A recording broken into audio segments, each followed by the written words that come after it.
Hey y'all, so today we're going to answer the question, can the board vote out the founder of a nonprofit? Ooh, this is a juicy one. Let's get into it.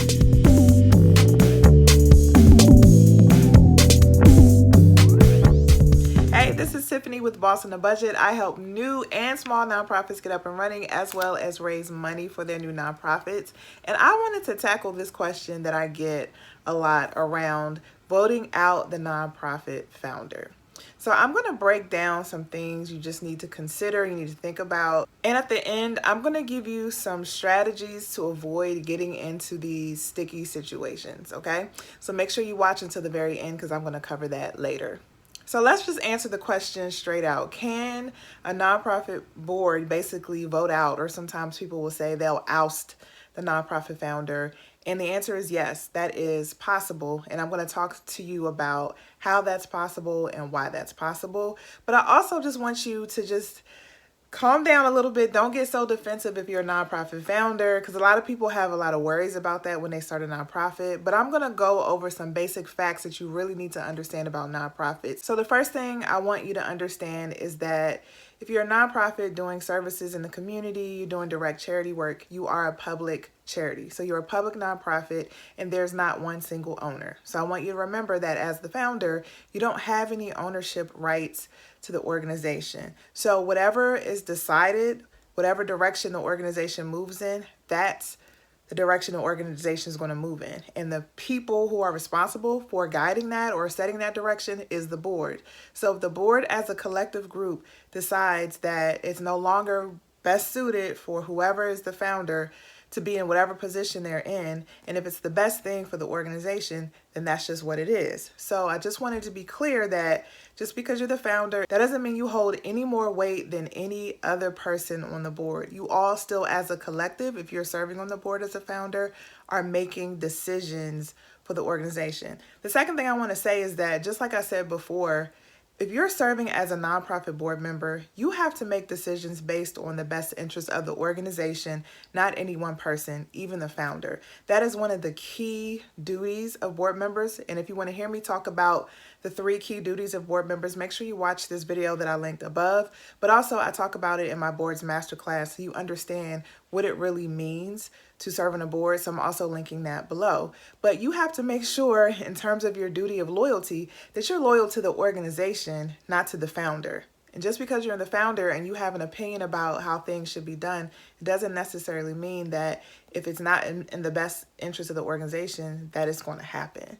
So those are the 2 things I wanted to bring up first. First, that there are no owners to a nonprofit and that no one has more weight than anyone else serving on the board. And the second thing is that there's a duty of loyalty to the organization, not to the founder. So you have to remember that. Now, if you've watched it to this point, I know you're shaking your head like, Tiffany, this is my idea. I don't know what you're talking about. If I put my, sweat and tears into the nonprofit, it's going to go the direction I want it to go. But again, you have to understand the limitations that you're in when you decide that you're going to start a nonprofit. You can't just change the rules or try to bend the rules because it's how you see it. You got to be very clear when you approach the startup of your nonprofit, what your boundaries are, what you can and what you can't do. For the third point that I want to make, I want to talk about how is this even possible? How can a board just decide to vote out a nonprofit founder? Well, if you look in your bylaws, it should be clear within your bylaws what it takes to be removed from the board. And I'm not just talking about the founder, I'm talking about any board member in particular.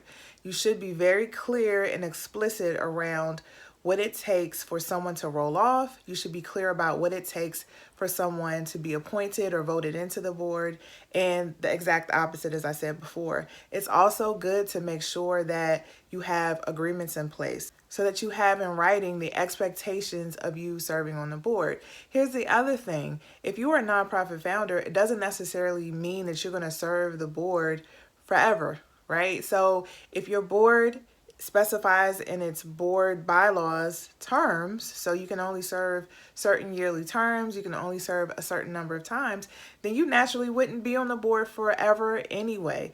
But a lot of times people don't understand the nuances of the bylaws. They don't put all the specifics in there because they're just trying to hurry up and start their nonprofit. But that's why in the beginning you want to make sure that you look at that closely and you understand the implications of it all. People shouldn't just be able to say, we want to vote you out, so we're voting you out. There should be some kind of due process or something written into your bylaws, a clear process so you know how that goes. But that goes for any other board member. So if you do have a board member in particular that's toxic or it's a problem, then you still would have to use that same due process for that board member as well. So I want you to keep that in mind. The other thing to keep in mind is your state law may have a say in this as well. So a lot of people don't realize that most states have a nonprofit code written into their law or written into some kind of regulation somewhere in the state. So you should be very clear when you're writing your bylaws that you check your state law and make sure you are aligned with state law. Sometimes in the state law, it'll say you have to go according to these rules or what's written in your bylaws. So sometimes it defaults to the bylaws, but especially if you don't put a lot of specificity in your bylaws and you have to default to what the state says or what the state rule is, I'm going to need you to know what the state rule is. And so there are a lot of states that will speak to the number of years that a board member is allowed to serve or a number of terms that a board member is allowed to serve. And you just want to be, again, very clear about when someone is voted off and what that process looks like. Now, I've been talking so far about nonprofit founders that serve on the board of directors, but what if you are a nonprofit founder and you're not serving on the board, but you are serving as, let's say, the executive director? So there are a couple of things that I just want you to be mindful of and that I need to remind you of serving in that role. So first things first, one of the responsibilities of the board of directors is to assess your performance as the executive director. So they are making decisions about who sits in that role in particular, what your compensation package will be, and they're doing yearly assessments of your performance. Now, if the board decides that you're not living up to your duties, then that puts you in a position where, yes, the board may vote you out, even though that's something a little bit different because you're not serving on the board in that capacity. But that may be another way where you feel like you're being ousted or you're being pushed out of your nonprofit. Now, I didn't do this video to scare anyone. I just did this video so that you're clear on what it really means to run a nonprofit and the fact that as a founder, you aren't necessarily guaranteed a role in your nonprofit moving forward. Now, there are plenty of nonprofits, successful nonprofits, where the founder is somehow still associated with the nonprofit, whether they're working for the nonprofit or they're serving in some kind of advisory role or even on and off of the board. So I'm not doing this to scare you, to make you feel like you started something, you probably invested your money into something, and then people can just take it away. So that's why I wanted to, at the end of this video, just share some strategies to help protect your role and your interest in the organization. Because whether or not you have an ownership stake, you obviously have more incentive, right, to want to be a part of the organization because you started it. It's your idea. So obviously you still want to be affiliated and associated with it. You're going to feel some type of way if you're told you can't no longer associate with the nonprofit. So I just want to share some strategies you should be thinking about long term to help avoid being in these sticky situations. First things first, as a nonprofit founder, you are the one recruiting for your initial board of directors because it's your idea. So I suggest you be very strategic about the people that you pick to serve in that role. You want to make sure that you all have the same values. You want to make sure you all see things the same way because you're trying to get your organization up off the ground, and you need like-minded folks who are looking at things the same way as you so you can help get it off the ground. Now, it's good to have different perspectives, but the end goal or the point of it all should be the same for everyone sitting at the board. But if you have people who disagree fundamentally with some things that you're doing, that's just really not a good sign or just not good for your nonprofit long term. So you need to make sure that whoever you pick on your board, you vet those people. You vet them in terms of their values. You vet them in terms of what they see for the organization, what the outcome they're looking for with the organization. And you vet them to see what their interests are or what motives they may have for serving on the board. So you need to be very careful about that first inaugural board that you recruit, but even after that, if you decide to transition to be the executive director, making sure that everyone is on the same page and is in agreement with how you want to approach the work. The second thing I'm just going to say to you, it's important to have clear policies and procedures. A lot of times when people are starting nonprofits, they're enthralled by the work. They get excited by doing good things. They get excited by seeing the outcome of their work.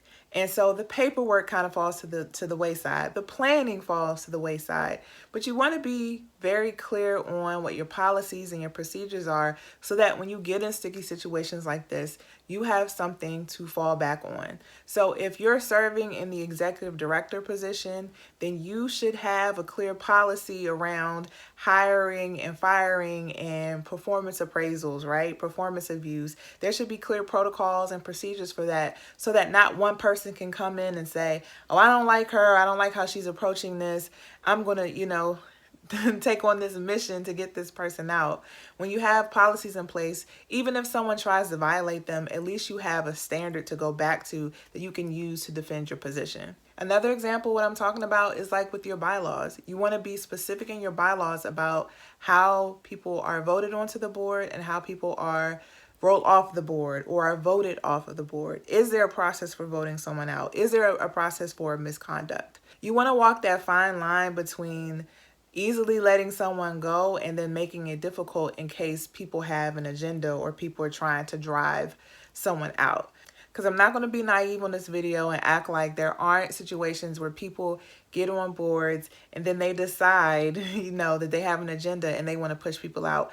That does happen. So you having policies and procedures makes people go through the process the right way. So at least there's some logical steps and there's an opportunity and time for you to be able to defend your position. And the last strategy I'll say, which I'll say it again, I know I've said it already in this video, but make sure you vet your board members.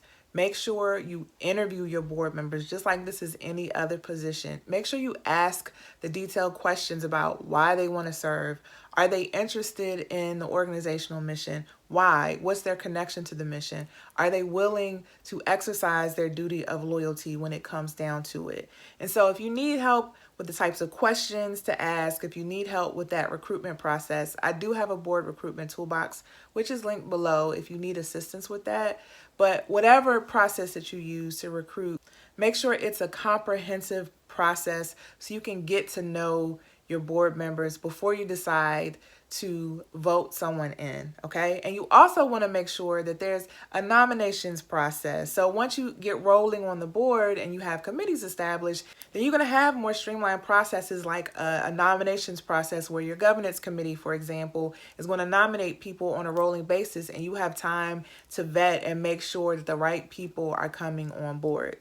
And this is the last thing I'll say. Look, if you are a toxic founder or if your presence in the nonprofit is kind of inhibiting the mission and keeping the organization from flourishing, sometimes it's best for you to take a step back.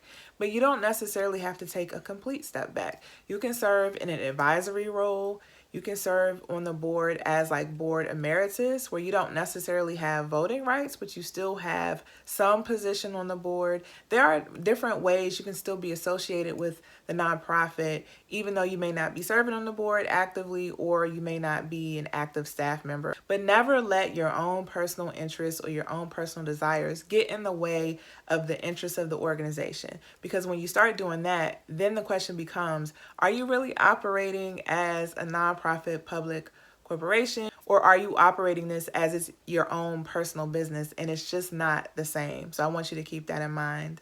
So I know this was a hard video to process for a lot of people, but I hope that it sheds some light on how you're supposed to approach a nonprofit organization. And a lot of these rules and regulations people just don't get, or they may know that the IRS requires something, but they don't understand why. So if you need help understanding the why behind why the IRS requires certain things, why things are set up a certain way, why you can do some things and not other things with nonprofits, make sure you also check out my nonprofit startup masterclass, because I do break down the startup class and I talk about what it means to be a nonprofit and how that's different from being a for-profit. So if you need help understanding that, make sure you check that out.